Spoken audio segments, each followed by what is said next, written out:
দীর্ঘ প্রায় 14 বছর পর হচ্ছে বাংলাদেশ ইসলামী ছাত্র শিবিরের কেন্দ্রীয় সদস্য সম্মেলন। এতে সারা দেশ থেকে ছাত্র শিবিরের সদস্যরা সরাসরি অংশ নিয়েছেন। মঙ্গলবার সকাল 8টায় রাজধানী সোহরাওয়ার্দী উদ্যানে সদস্য সম্মেলনের কার্যক্রম শুরু হয়েছে। বৈষম্য বিরোধী আন্দোলনে শহীদ আলী রায়হানের পিতা এ সম্মেলনের উদ্বোধন করেন।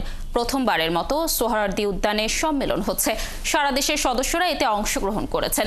এই সম্মেলনেই 2025 সেশনের জন্য নির্বাচিত কেন্দ্রীয় সভাপতির নাম ঘোষণা করা হবে। এজন্য সদস্যরা অনলাইনে ভোট দিয়েছেন। দর্শক, যেমনটি জানাচ্ছিলাম, সোহরাওয়ার্দী উদ্যানে ছাত্র শিবিরের কেন্দ্রীয় কর্মী সম্মেলন চলছে। সেখানে আছেন আমাদের সহকর্মী শাহিদুজ্জামান সাকিব। আমরা সরাসরি যুক্ত হচ্ছি তার সাথে। সাকিব, কর্মী সমাবেশে দলের নেতারা কি বলছেন আর কর্মীদের উদ্দেশ্যে তারা কি ধরনের বার্তা দিচ্ছেন জানাবেন?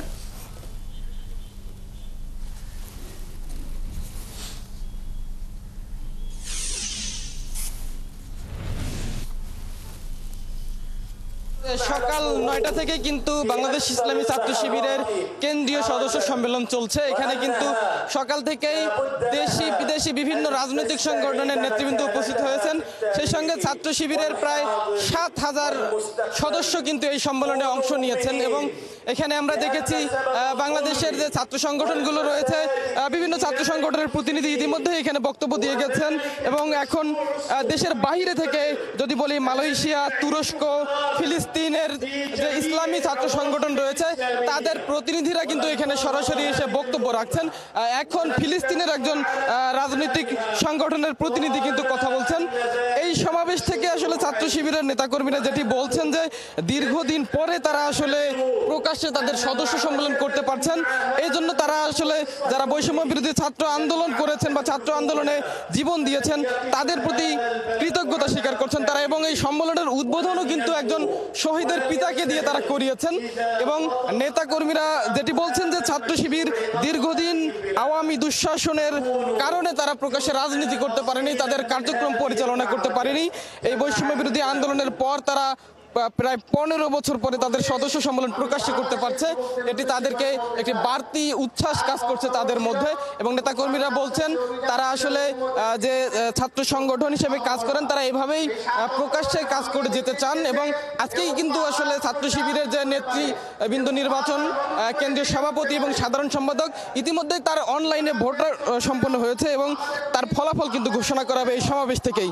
এখানে জামায়াতে ইসলামীর নেতা কর্মীরা উপস্থিত রয়েছেন। জামায়াতের সেক্রেটারি জেনারেল মিয়া গোলাম পরোয়ার, নায়েবে আমির বৃন্দ এবং অন্যান্য নেতৃবৃন্দও কিন্তু এখানে উপস্থিত রয়েছেন। তারা বিভিন্ন সময় বক্তব্য দিচ্ছেন। তবে জামায়াতের আমির এখনো উপস্থিত হননি। কিছুক্ষণের মধ্যেই জামায়াতে ইসলামীর আমির এখানে এসে উপস্থিত হবে এবং তিনিও নেতাকর্মীদের উদ্দেশ্যে বক্তব্য রাখবেন।